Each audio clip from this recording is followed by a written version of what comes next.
नमस्कार मित्रांनो, आज पुन्हा एकदा तुमचं एका नवीन व्हिडिओमध्ये स्वागत आहे। आज आपण प्राचीन कोकण बघणार आहोत। मागच्या व्हिडिओमध्ये आपण प्राचीन कोकणपर्यंत पोहोचलो होतो, परंतु व्हिडिओ संपवला होता आपण।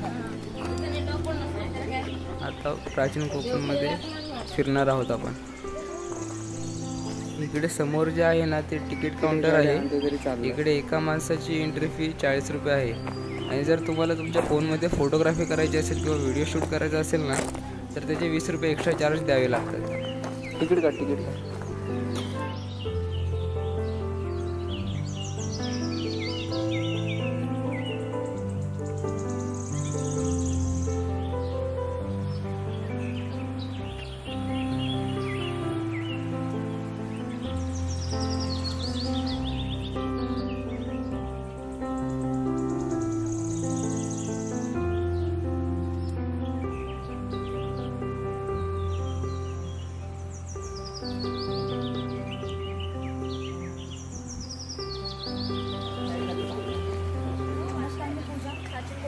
स्वागत करती हूँ और एक गाँव दिखाने के लिए आपके साथ आ रही हूँ। यहाँ हमने एक नक्षत्र बाग तैयार किया है। हरे के जन्म नक्षत्र के अनुसार एक पेड़ आराध्य पेड़ माना जाता है। इस पेड़ की पूजा अर्चा करने से व्यक्ति को धन सौख्य राहत प्राप्त होती है।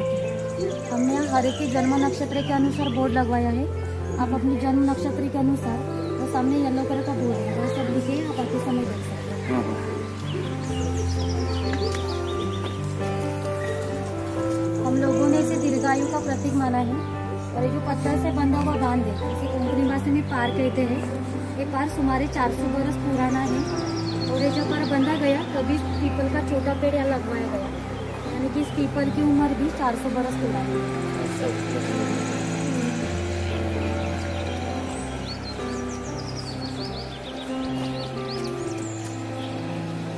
शिलालेख है, इस पर लिखी हुई कविता कवि माधव जी ने 100 साल पहले लिखी। इस कविता में कवि ने निसर्ग सौंदर्य का वर्णन किया है। और इस कविता में नंदनवन शब्द का इस्तेमाल किया है। और नंदनवन शब्द का अर्थ है स्वर्ग की देवता इंद्र जी का बगीचा। ये जितना सुंदर है उतना ही हमारा कोंकण भी सुंदर है। यहाँ एक गुफा है, गुफा हमने समय का प्रतीक बनाया है।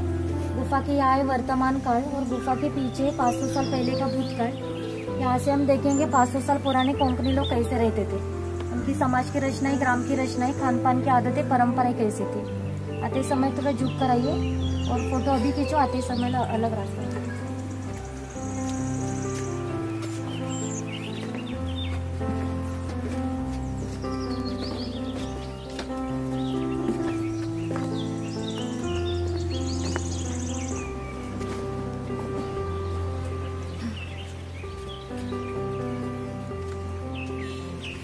इधर एक कोकम का पेड़ है, इसके फल से रस निकाला जाता है। और इनका इस्तेमाल कोकम शरबत और कोकन आगल बने इस्तेमाल करते हैं। फल के छिलकों से आमसूल बनाया जाता है और फटी एड़ियों को भी लगाने के लिए इस्तेमाल करते हैं। यहाँ बस स्टैचू दिखाया है।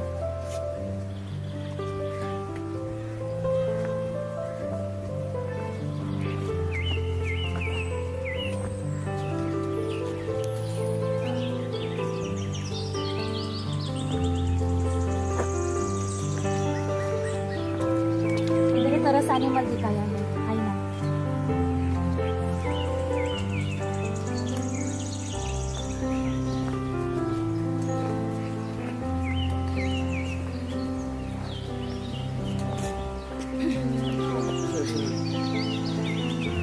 इधर भगवान परशुराम है और हमारे पुराने में उनका उल्लेख है कि हजारों बरस पहले भगवान परशुराम हो गए। उन्होंने सारी पृथ्वी जीत ली और जीतती हुई पृथ्वी उन्होंने दान की। दान की भी कौन सी भी चीज़ हम खुद के लिए इस्तेमाल नहीं करते, इसलिए उन्हें रहने के लिए भूमि की जरूरत थी।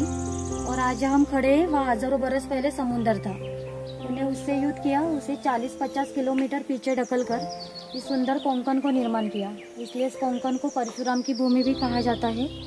और कोंकण में जो लाल रंग का जांबा नाम का पत्थर मिलता है, इसका पक्का रास्ता देख रहे, इसे कोंकणी भाषा में पगदंडी कहते हैं। ये पगदंडी 400 बरस पुरानी है। पहले गणेश जी की मंदिर तक थी, आधुनिकताओं में नष्ट हो गई, लेकिन हमारे प्राचीन कोकण में सुलभ है। और पहले ऐसी पगदंडियां ग्राम देवता के मंदिर तक जाने के लिए बांधी जाती थी। और हम भी इस पगडंडी से प्राचीन कोकण के ग्राम देवता वागजाई के दर्शन के लिए जा रहे हैं।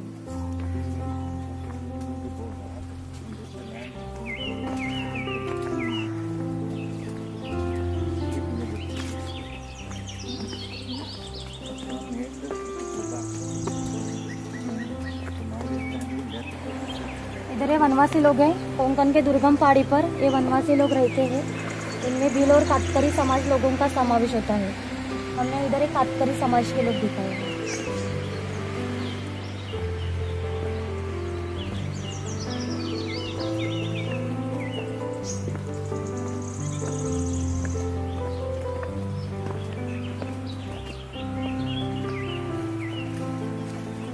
इधर है टाइगर और टाइगर की गुफा दिखाई है। इधर एक गांव की शिकार दिखाई है।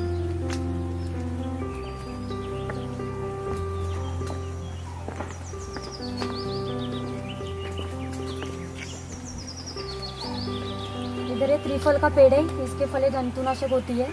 अनाज में डालने से अनाज को कीड़ा वगैरह नहीं लगता और फिश कर भी इसका इस्तेमाल करते हैं।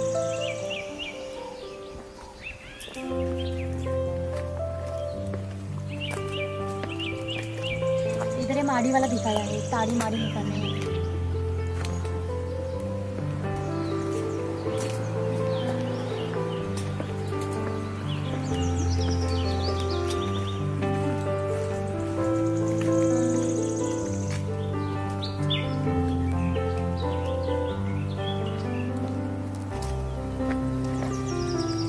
इधर एक ग्राम देवते का मंदिर है और पहले धार्मिक संस्था ही गांव नियंत्रित करती थी और गांव के सभी लोग इकट्ठा हो जाते थे।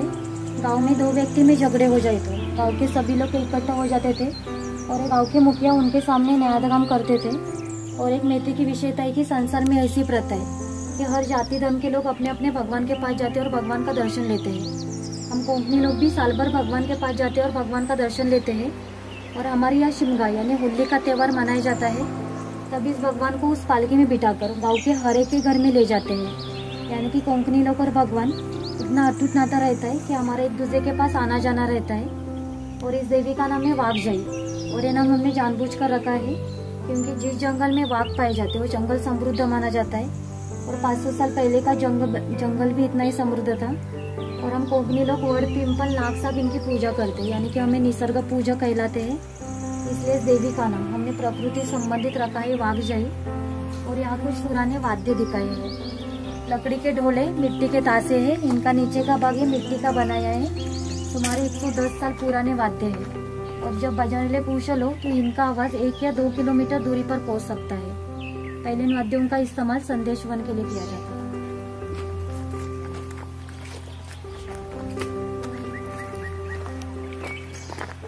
इधर एक चौवाटा देवे, हमारे इसे भगवान का स्वरूप माना जाता है। हमारे यहाँ शिमगा यानी होली का त्यौहार मनाया जाता है। तब गांव की सुविधा के लिए इसे मन्नतें मांगी जाती है।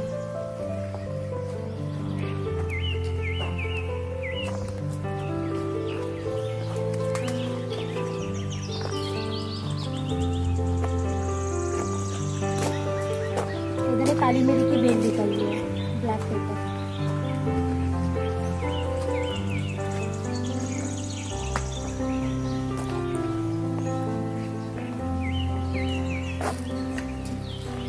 इधर एक कड़क लक्ष्मी दिखाई है। जो लोग चाबुक से अपने कुत्ते से फटके मारते थे वो वाले लोग इधर दिखाए।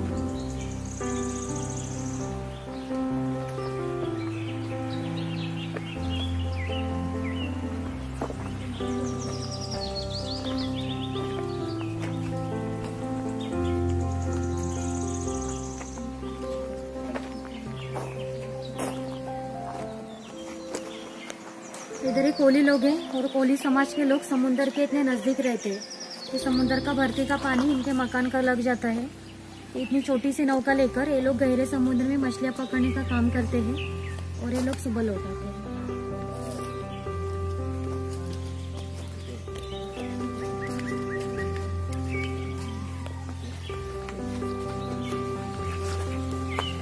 इधर नाई है और पहले कोंकण में बार्टर सिस्टम थी, यानी कि सूतार, कासार, चर्मकार ये लोग गांव के हर एक के घर में जाकर अपनी सेवा देते थे और इनके बदले में इन्हें पैसे नहीं मिलते थे लेकिन अनाज मिलता था।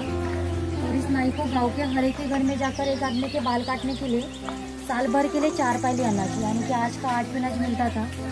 और हमारी इस नाई के बारे में एक मजे का वर्णन हमारी लोक साहित्य में लिखा है कि इस नाई को गाँव की हर खबर पता चलती है और इसे पतली चली खबर पूरे गाँव को पता चलती है।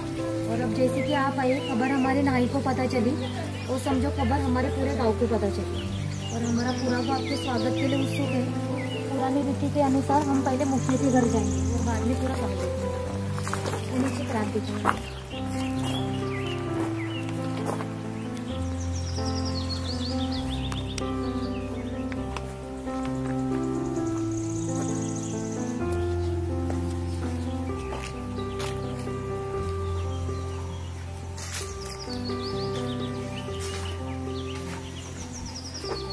इधर ही मुखिया का घर है। राजा के गांव का पहला प्रतिनिधि यानी मुखिया। धार्मिक और राज्य के संदर्भ में मुखिया का पहला सम्मान था। गांव में न्यायदान करना, कानून सुव्यवस्था संबंध इत्यादि काम ये मुखिया करते थे। इधर मुखिया की दीदी है। पहले कोंकणी औरतें सुंदर भी थी और शूर भी थी, लेकिन उन्हें स्वतंत्रता नहीं थी। माझी घर के दरवाजे की चौखट यही उनके लिए मर्यादा थी। यहाँ मुखिया जी के 2 बच्चे दिखाए हैं। वो हमारा परंपरा चलता है, वह चौपट खेल खेल रहे हैं। और एक खेल महाभारत में धर्मराज दुर्योधन, उनके बीच में धूप नाम से खेला जाता था। हस्तदंत की फांसे लेकर खेल खेला जाता है और खेलने वाले स्वतंत्रता नहीं थी। उनका काम बाम्बू से चीजें बनाने का था। ये फूलों की टोकरी है, रोली है। रोली का इस्तेमाल धार्मिक कार्यों में किया जाता है। और जब घर में शुभ कार्य हो तो घर की कवारी लड़कियाँ इस रोले में दिया लेकर खड़ी रहती है। और शुभ कार्य पार पड़ने से पहले इस रोले में से दिया बुझ गया तो कार्य अशुभ माना जाता था। और आज भी हमारे यहाँ किसी भी शादी बम्बई में हो तो सब चीज़ें बम्बई में मिलती है, लेकिन ये रोली नहीं मिलती। ये रोली के लिए उसे गाड़ी आती है।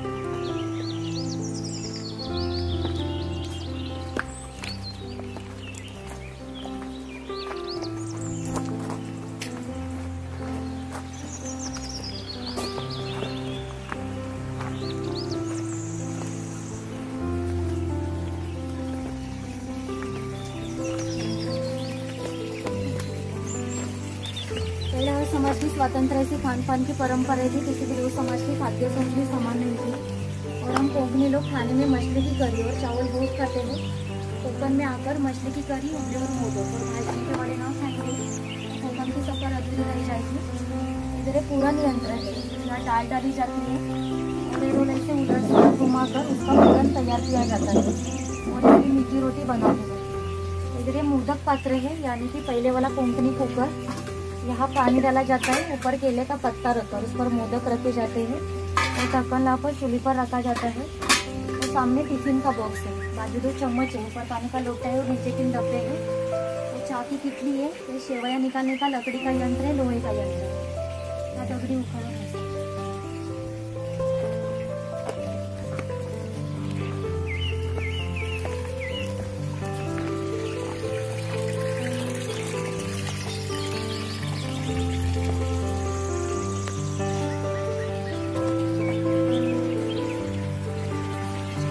फिश मार्केट दिखाया है।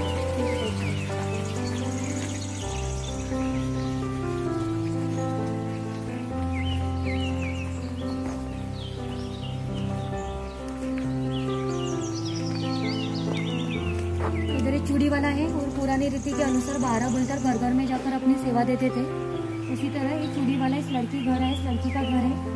पहले कोंकणी लड़कियों की शादी 8-10 सालों में हो जाती थी और तब तक ये चूड़ी वाला इस लड़की को गुंडामूली चूड़ी चढ़ाने का काम करता था। जब इस लड़की की शादी हो जाती थी तब इसके पिताजी चूड़ी वाले को छोटा सा गहना देते थे। इतनी ही कम विदागी थी, यानी कि पहले के 12 बलुतेदार किसी भी घटना होने का विचार न करते हुए सिर्फ अपनी जिम्मेदारी समझकर व्यवसाय करते थे।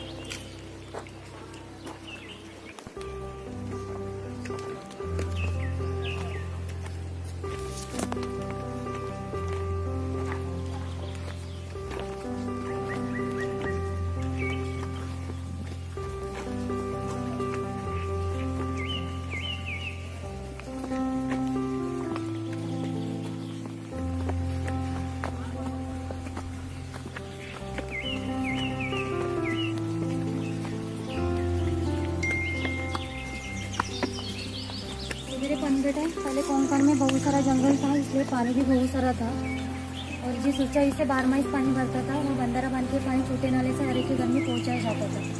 और ग्राम देवते के बाद पनघट एकमात्र ऐसा स्थान है तो गाँव के सभी लोग इकट्ठा हो जाते थे।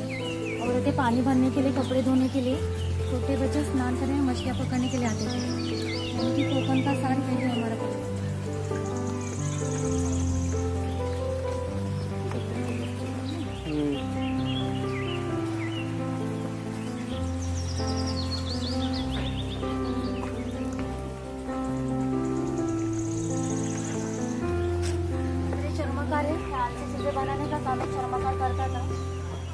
साथ एक महत्वपूर्ण घटना मुझे 500 साल पहले घड़ी थी।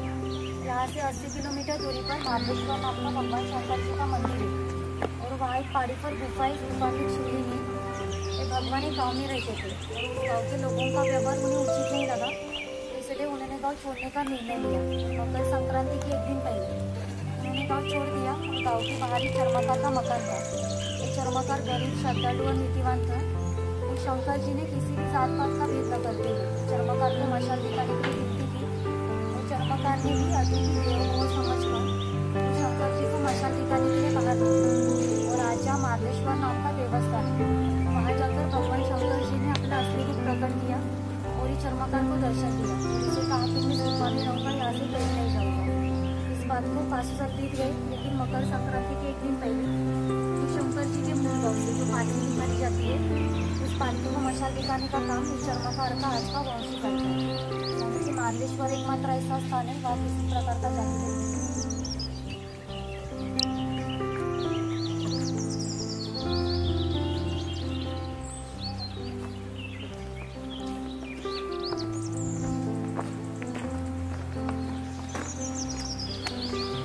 मराठी में अर्थ है जिसके पास बहुत ज़्यादा संपत्ति होती है। धनगर कोंकण के दुर्गम पहाड़ी पर रहते थे कि वहाँ का पहला वाला बस स्टॉप 10 से 12 किलोमीटर दूरी पर रहता था। ये लोग जब गांव में आते थे, उनके पैर में ख्याल के जूते, कंधे पर कमी चादर और हाथ में लकड़ी की काठी सब वेशभूषाओं में आते थे और उनके पास 100 सवा रुपये 5-25 पैसे होते थे। उन्हें बेचना चाहो तो उनकी कीमत कई लाखों में जाती थी। इतने धनवान में एक अंदर था, लेकिन पहले कोंकणी लोगों की रहन सीधी होने के कारण उनकी रहन कैसे सीधी थी। यहाँ पर उनका मकान लिखा है जंगली जानवरों से बचने के लिए।